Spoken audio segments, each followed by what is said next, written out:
একের ভিতর দুই ঠিক এমন একটি রেসিপি নিয়ে আসছি। এটা হলো পুডিং কেক।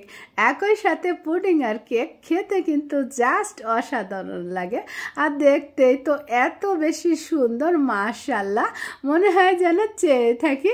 আসসালামু আলাইকুম, কেমন আছো সবাই? আশা করি সবাই ভালো আছো।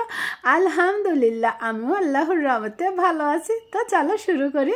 প্রথম আমি ক্যারামেল করে নিব। তো এই যে চুলায় প্যান বসিয়ে দিয়েছি এখানে 1/3 কাপ চিনি। আমি কিন্তু এখানে কোনো পানি দিব না। তো চুলার আঁচটা মিডিয়ামে রেখে দেখো যখন এই পর্যায়ে আসবে আমি চুলাটা কিন্তু বন্ধ করে দিয়েছি। আর প্যানের গরমেই না কালারটা কিন্তু চলে আসবে। তো যেমন কালার নিতে চাও ঠিক তেমন কালারটাই আনবে। আর এই মোল্ডে আমি হচ্ছে পুডিং কেকটা বসাবে। তো আমি এই যে ক্যারামেলটা ঢেলে দিয়েছি, দিয়ে একটু ঘুরে ঘুরে না চারপাশটা এই যে সুন্দর করে লাগিয়ে নিচ্ছি। আর এভাবে একটু রেখে দিলে না একটু পরে ক্যারামেলটা সুন্দরভাবে সেট হয়ে যাবে। আর চলো এখন আমরা পুডিং এর মিশ্রণটা রেডি করি। তো আমি এখানে কিন্তু বড় সাইজের 2টা ডিম নিয়েছি, 1/3 কাপ নিয়েছি চিনি, আর 1 চামচ দিয়েছি আমি ভ্যানিলা এসেন্স। দিয়ে দেখো একটা হ্যান্ড উইক্স দিয়ে আমি সুন্দর করে না এটা মিশিয়ে নিব যতক্ষণ না চিনিটা গলে আসে। আর 1 কাপ কিন্তু ঘন দুধ আমি ঠান্ডা করে নিয়েছি। তো দুধটুকু দিয়ে আমি আবার একটু সুন্দর করে মিশিয়ে নিয়েছি। তো নিয়ে আমি এটাকে সাইড করে রেখে দিব। আর এখন আমি এখানে আরেকটা বোল দিয়েছি এখানে 2টো ডিম ভেঙে আর ইলেকট্রিক বেটার দিয়ে না আমি এটা বিট করে নিব। তোমরা চাইলে এটা হ্যান্ড বেটার দিয়ে করতে পারো, তো একটু সময় বেশি লাগবে। আর আমি 1/3 কাপ নিয়েছি এখানে চিনিটা দেখো আমি 3 বার ধরে না মিশিয়েছি আর এভাবে বিট করে নিয়েছি। আর 1/3 কাপ নিয়েছি কিন্তু এখানে তেলটাও আমি 3 থেকে 4 বার ধরে এরকম আস্তে আস্তে না মিশিয়ে নিব। নিয়ে তারপরে সুন্দর করে বিট করে একটা ফোমি মতো করে নিব। আর 1 চামচ দিয়েছি এখানে ভ্যানিলা এসেন্স। আর এখানে আমি 1/2 কাপ দিচ্ছি ময়দা, 1 টেবিল চামচ দিয়েছি কোকো পাউডার, আর 1/2 চামচ দিয়েছি আমি এখানে বেকিং পাউডার। তো এটাও কিন্তু আমি একবারে নিব না, অল্প অল্প করে চেলে দিব। আর এরকম আলতো করে এক পাশ দিয়ে ঘুরিয়ে ঘুরিয়ে কিন্তু মিশাতে হবে।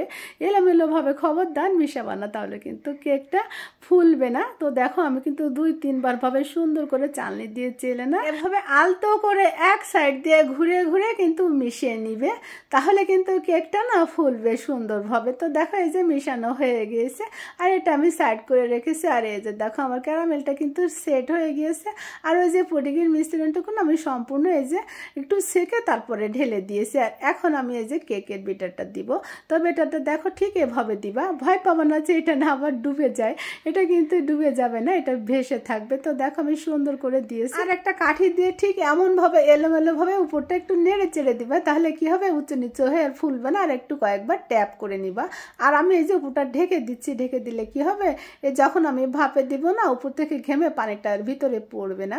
তো দেখো আমি কিন্তু এই কারি কুকারে না কেকটা ভাপ দিব, কেক পুডিংটা। তো আমার মনে হচ্ছিল যেন পানি কম হয়ে যাবে, তো আমি একটু পানি দিয়ে সাইড স্ট্যান্ডের পরে বসিয়ে দিয়ে আমি 25 মিনিট এটা ভাপে দিয়েছিলাম। আর 25 মিনিট পরে কিন্তু আমি কারি কুকারটা অফ করে রেখেছিলাম আধা ঘন্টা। আর আধা ঘন্টা পরে না এটা আমি বের করে নিয়েছি। তো আমার কেকের মোলটা মনে হয় নিচের দিকে একটু মনে হয় ফাঁকা ছিল, দেখো না পানিটা না একদম লাল হয়ে গিয়েছে।